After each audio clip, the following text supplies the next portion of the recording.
ਵਾਹਿਗੁਰੂ ਜੀ ਕਾ ਖਾਲਸਾ ਵਾਹਿਗੁਰੂ ਜੀ ਕੀ ਫਤਿਹ। ਦੋਸਤੋ ਤੁਹਾਡਾ ਸਾਰਿਆਂ ਦਾ ਸਵਾਗਤ ਹੈ A1 ਟਰਬਨ ਸੈਂਟਰ ਦੇ ਅਫੀਸ਼ੀਅਲ YouTube ਚੈਨਲ ਦੇ ਵਿੱਚ, ਜਿਹੜਾ ਕਿ YouTube ਦਾ ਪਹਿਲਾ ਵੈਰੀਫਾਈਡ ਦਸਤਾਰ ਸਿਖਲਾਈ ਚੈਨਲ ਹੈ।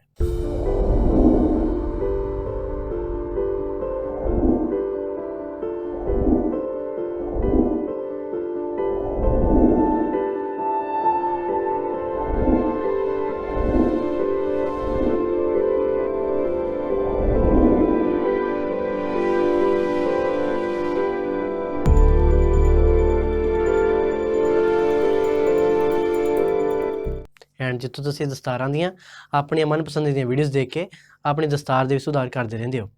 ਇੱਥੋਂ ਤੁਸੀਂ ਬੈਸਟ ਕੁਆਲਿਟੀ ਕਾਟਨ ਦਾ ਕੱਪੜਾ ਵੀ ਲੈ ਸਕਦੇ ਹੋ, ਜਿਹੜਾ ਕਿ ਗਰੰਟੀ ਵਾਲਾ ਕੱਪੜਾ ਹੁੰਦਾ ਹੈ ਐਂਡ ਡਬਲ ਵਾਸ਼ ਕੱਪੜਾ ਹੁੰਦਾ ਹੈ। ਐਂਡ ਇਹ ਕੱਪੜਾ ਅਸੀਂ ਪੂਰੇ ਵਰਲਡ ਦੇ ਵਿੱਚ ਕਿਸੇ ਵੀ ਸ਼ਹਿਰ ਕਿਸੇ ਵੀ ਦੇਸ਼ ਦੇ ਵਿੱਚ ਡਿਲੀਵਰ ਕਰ ਦਿੰਦੇ ਹਾਂ। ਕੱਪੜਾ ਤੁਸੀਂ ਆਰਡਰ ਕਰਨ ਲਈ ਜਾਣਾ ਹੈ shahipaktarbin.com ਤੇ turbancenter.com ਤੇ, ਜਾਂ ਫਿਰ ਸਾਡੀ Android app A1 turban centre ਨੂੰ ਗੂਗਲ ਪਲੇ ਸਟੋਰ ਤੋਂ ਡਾਊਨਲੋਡ ਕਰਕੇ ਤੁਸੀਂ ਉੱਥੇ ਵੀ ਆਰਡਰ ਕਰ ਸਕਦੇ ਹੋ। ਜਿਹੜੇ ਮੇਰੇ ਵੀਰ ਇੰਡੀਆ ਤੋਂ ਬਾਹਰ ਰਹਿੰਦੇ ਨੇ, ਉਹਨਾਂ ਨੇ 9803362208 ਦੇ ਉੱਪਰ ਸੰਪਰਕ ਕਰਕੇ ਆਰਡਰ ਬੁੱਕ ਕਰਾਉਣਾ ਹੈ। ਇਹ ਦਸਤਾਰਾਂ ਸਿਉਣ ਵਗੈਰਾ ਮਾਰ ਕੇ ਪ੍ਰੋਪਰ ਰੈਡੀ ਹੋ ਕੇ ਆਉਣਗੀਆਂ ਕਿ ਦਸਤਾਰ ਜੋ ਤੁਹਾਡੇ ਹੱਥ ਵਿੱਚ ਪਹੁੰਚੇਗੀ ਤਾਂ ਤੁਸੀਂ ਸਿਰਫ ਉਹਨੂੰ ਸਜਾਉਣਾ ਹੀ ਹੈ, ਹੋਰ ਕੁਝ ਨਹੀਂ ਕਰਨਾ। ਇਸ ਕਰਕੇ ਇਸ ਕੱਪੜੇ ਨੂੰ ਅਸੀਂ ਡਬਲ ਵਾਸ਼ ਕੱਪੜਾ ਕਹਿੰਦੇ ਹਾਂ। ਸੋ ਜਿਵੇਂ ਕਿ ਤੁਹਾਨੂੰ ਪਤਾ ਆ, ਅਸੀਂ ਤੁਹਾਡੇ ਲਈ ਦਸਤਾਰਾਂ ਦੀ ਅਲੱਗ-ਅਲੱਗ ਤਰ੍ਹਾਂ ਦੀ ਵੀਡੀਓਜ਼ ਲੈ ਕੇ ਆਉਂਦੇ ਰਹਿੰਦੇ ਹਾਂ। ਸੋ ਉਹਨਾਂ ਦਸਤਾਰਾਂ ਦੀ ਸੰਭਾਲ ਕਰਨ ਲਈ ਅਸੀਂ ਤੁਹਾਡੇ ਲਈ ਵੀਡੀਓ ਲੈ ਕੇ ਆਏ ਹਾਂ, ਜਿਹਦੇ ਵਿੱਚ ਅਸੀਂ ਉਹ ਟਿਪਸ ਦੱਸਾਂਗੇ ਕਿ ਦਸਤਾਰ ਨੂੰ ਸਜਾਉਣ ਤੋਂ ਬਾਅਦ ਅਤੇ ਵਧਾਉਣ ਤੋਂ ਬਾਅਦ ਕੀ ਸੰਭਾਲ ਕਰਨੀ ਚਾਹੀਦੀ ਹੈ। ਤੇ ਜੇ ਵੀਡੀਓ ਪਸੰਦ ਆਵੇ ਤਾਂ ਵੀਡੀਓ ਨੂੰ ਲਾਈਕ ਤੇ ਸ਼ੇਅਰ ਜ਼ਰੂਰ ਕਰਿਓ, ਤੇ ਦਸਤਾਰਾਂ ਦੀ ਹੋਰ ਵੀ ਵੀਡੀਓਜ਼ ਦੇਖਣ ਲਈ ਸਾਡੇ ਚੈਨਲ ਨੂੰ ਸਬਸਕ੍ਰਾਈਬ ਕਰਕੇ ਰੱਖੋ ਤੇ ਬੈਲ ਆਈਕਨ ਦਬਾ ਕੇ ਰੱਖੋ। ਸੋ ਸ਼ੁਰੂਆਤ ਕਰਦੇ ਹਾਂ ਆਪਣੇ ਪਹਿਲੇ ਪੁਆਇੰਟ ਤੋਂ। ਪੁਰਾਣੇ ਜ਼ਮਾਨੇ ਦੇ ਵਿੱਚ ਜਦੋਂ ਵੀ ਦਸਤਾਰਾਂ ਲੋਕੀ ਬੰਨ੍ਹਦੇ ਹੁੰਦੇ ਸੀ, ਤਾਂ ਜਿਹੜੀਆਂ ਇਹ ਘਰ ਦੀਆਂ ਔਰਤਾਂ ਹੁੰਦੀਆਂ ਸੀ, ਕਿਸੇ ਵੀ ਦਸਤਾਰ ਦੇ ਨਾਲ ਆਪਣੇ ਕੱਪੜੇ ਧੋਂਦੇ ਨਹੀਂ ਸੀ ਹੁੰਦੇ, ਕਿਉਂਕਿ ਦਸਤਾਰ ਨੂੰ ਬਹੁਤ ਹੀ ਉੱਚਾ ਦਰਜਾ ਦਿੱਤਾ ਗਿਆ ਸੀ, ਜਿਹੜੇ ਕਿ ਅੱਜ ਦੇ ਜ਼ਮਾਨੇ ਵਿੱਚ ਨਵੀਂ ਜਨਰੇਸ਼ਨ ਕਰਕੇ ਲੋਕੀ ਭੁੱਲਦੇ ਜਾ ਰਹੇ ਨੇ। ਈਵਨ ਕਿ ਕਈ ਘਰ ਦੇ ਵੀਰ ਐਸੇ ਵੀ ਹੈਗੇ ਨੇ ਜਿਨ੍ਹਾਂ ਨਾਮ ਦੇ ਨਾਲ ਸਿੰਘ ਲੱਗਦਾ ਹੈ, ਪਰ ਉਹ ਕਟਿੰਗ ਵਾਲੇ ਨੇ, ਤਾਂ ਉਹਨਾਂ ਨੂੰ ਦਸਤਾਰਾਂ ਦੀ ਸੰਭਾਲ ਬਾਰੇ ਬਿਲਕੁਲ ਵੀ ਨਹੀਂ ਪਤਾ ਹੈਗਾ। ਸੋ ਇਹ ਜਿਹੜੀ ਵੀਡੀਓ ਹੈ ਤੁਸੀਂ ਖੁਦ ਤਾਂ ਦੇਖਣੀ ਹੈ, ਆਪਣੇ ਘਰਦਿਆਂ ਨੂੰ ਵੀ ਜ਼ਰੂਰ ਦਿਖਾਉਣੀ ਹੈ। ਪਹਿਲਾ ਪੁਆਇੰਟ ਹੈ ਕਿ ਦਸਤਾਰ ਨੂੰ ਕਦੇ ਵੀ ਆਮ ਕੱਪੜਿਆਂ ਨਾਲ ਨਹੀਂ ਧੋਣਾ ਚਾਹੀਦਾ।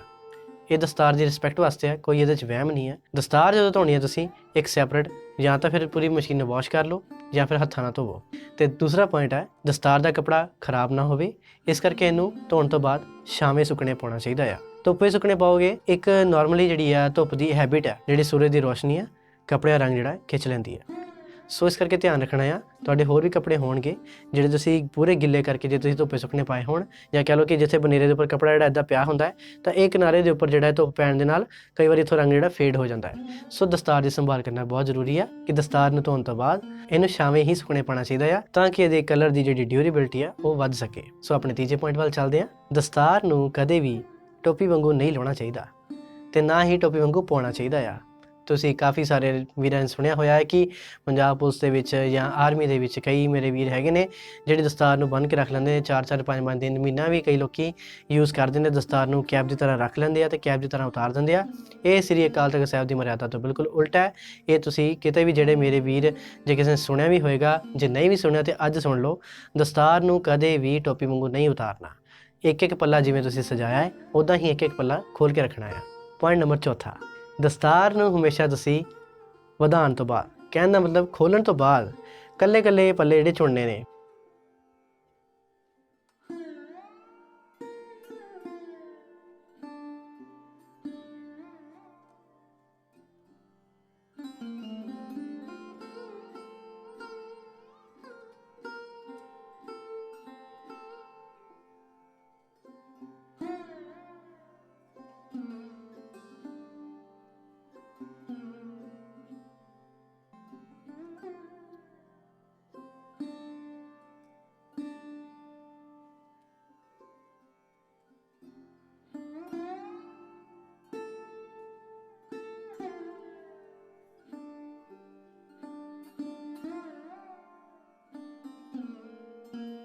ਠੀਕ ਹੈ ਜੀ। ਦਸਤਾਰ ਨੂੰ ਚੁਣਨਾ ਆ।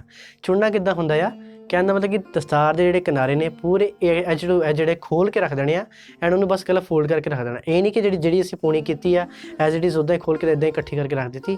ਉਹਨੂੰ ਚੁਣਨਾ ਵੀ ਆ, ਮਤਲਬ ਕਿ ਤੈਅ ਪ੍ਰੋਪਰ ਕਰਕੇ ਰੱਖੋਗੇ ਤਾਂ ਬਹੁਤ ਹੀ ਚੰਗੀ ਗੱਲ ਹੈ। ਤੁਹਾਨੂੰ ਅਗਲੇ ਦਿਨ ਪਹਿਲੀ ਗੱਲ ਤਾਂ ਬੰਨ੍ਹਣ ਵੇਲੇ ਪ੍ਰੋਬਲਮ ਵੀ ਨਹੀਂ ਆਏਗੀ। ਜਦੋਂ ਤੁਸੀਂ ਸੇਮ ਦਸਤਾਰ ਨੂੰ ਬੰਨ੍ਹਣਾ ਹੋਵੇ ਐਂਡ ਆਉਣ ਵਾਲੇ ਟਾਈਮ ਦੇ ਵਿੱਚ ਉਹਦੀ ਲਾਈਫ ਹੈ ਹੋਰ ਵੀ ਅੱਛੀ ਹੋ ਜਾਂਦੀ ਆ, ਕਿਉਂਕਿ ਇੱਕ ਸਾਈਡ ਤੋਂ ਪੱਗ ਜਿਹੜੀ ਟੇਢੀ ਨਹੀਂ ਹੁੰਦੀ।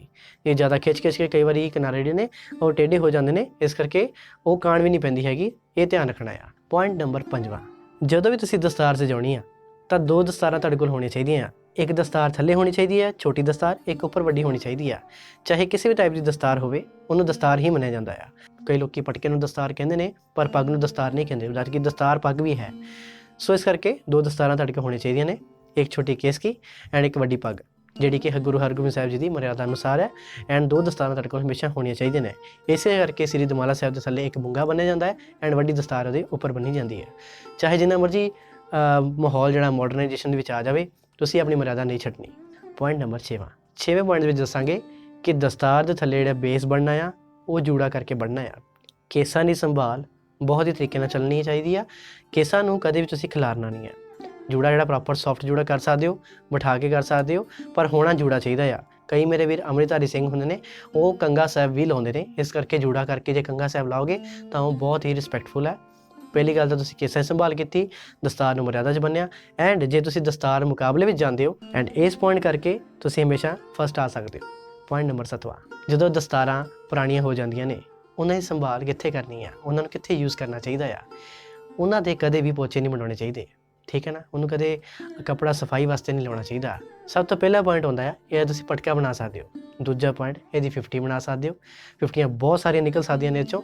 ਤੀਸਰਾ ਪੁਆਇੰਟ ਆ ਤੁਸੀਂ 1 ਮੀਟਰ ਦੀ ਕੇਸਕੀ ਬਣਾ ਸਕਦੇ ਹੋ, 2.5 ਮੀਟਰ ਦਾ ਪਰਨਾ ਬਣਾ ਸਕਦੇ ਹੋ, 3.25 ਮੀਟਰ ਦਾ ਪਰਨਾ ਬਣਾ ਸਕਦੇ ਹੋ। ਕਿਉਂਕਿ 7.5 ਮੀਟਰ ਦੀ ਦਸਤਾਰ ਹੋਏਗੀ ਤਾਂ ਤੁਹਾਡੀ ਦਸਤਾਰ 3.75 ਦੀ ਹੁੰਦੀ ਹੈ। ਜੇ ਅੱਧ ਵੀ ਕਰੀਏ ਤਾਂ 3.25 ਮੀਟਰ ਦਾ ਪਰਨਾ ਪ੍ਰੋਪਰ ਚਾਹੀਦਾ ਹੁੰਦਾ। ਸੋ ਤੁਸੀਂ ਉਹਦੇ 'ਚੋਂ 3.25 ਮੀਟਰ ਦਾ ਪਰਨਾ, 2.5 ਮੀਟਰ ਦਾ ਪਰਨਾ, 1 ਮੀਟਰ ਦੀ ਕੇਸਕੀ, 1 ਪਟਕਾ, 1 50 ਨਿਕਾਲ ਸਕਦੇ ਹੋ।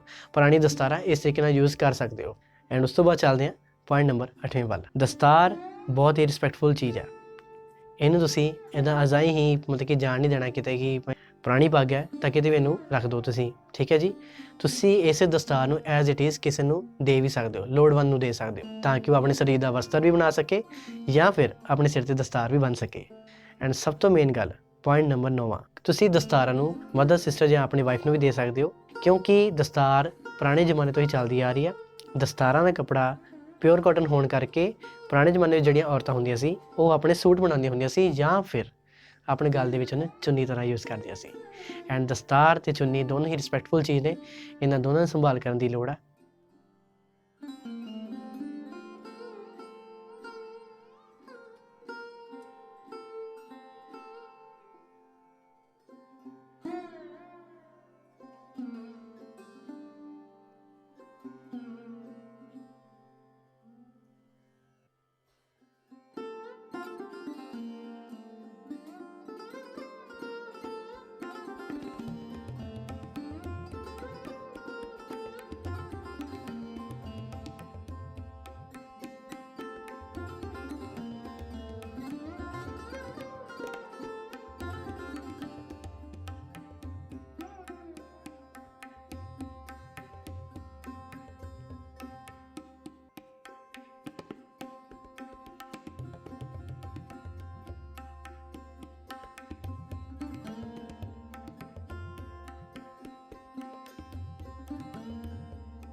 ਸੋ ਜੇ ਤੁਹਾਨੂੰ A1 ਟਰਬਨ ਸੈਂਟਰ ਵੱਲੋਂ ਦਿੱਤੇ ਗਏ ਪੁਆਇੰਟਸ ਪਸੰਦ ਆਏ ਨੇ ਤਾਂ ਵੀਡੀਓ ਨੂੰ ਲਾਈਕ ਤੇ ਸ਼ੇਅਰ ਜ਼ਰੂਰ ਕਰਿਓ।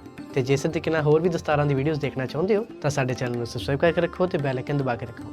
ਸਾਡੇ ਇੰਸਟਾਗ੍ਰਾਮ ਪੇਜ ਨੂੰ ਵੀ ਫੋਲੋ ਕਰੋ। ਸਾਡਾ ਜਿਹੜਾ ਦੂਜਾ ਚੈਨਲ ਹੈ ਮਿਸਟਰ ਸਿੰਘ, ਉਹਨੂੰ ਵੀ ਫੋਲੋ ਕਰਕੇ ਰੱਖ ਸਕਦੇ ਹੋ।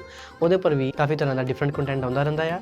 ਸੋ ਮਿਲਦੇ ਰਹਾਂਗੇ ਨਵੇਂ ਤੋਂ ਨਵੇਂ ਵੀਡੀਓਜ਼ ਲੈ ਕੇ। ਉਨੀ ਦੇਰ ਤੱਕ ਲਈ ਸਾਨੂੰ ਤਾਂ ਇਜਾਜ਼ਤ। ਵਾਹਿਗੁਰੂ ਜੀ ਕਾ ਖਾਲਸਾ, ਵਾਹਿਗੁਰੂ ਜੀ ਕੀ ਫਤਿਹ।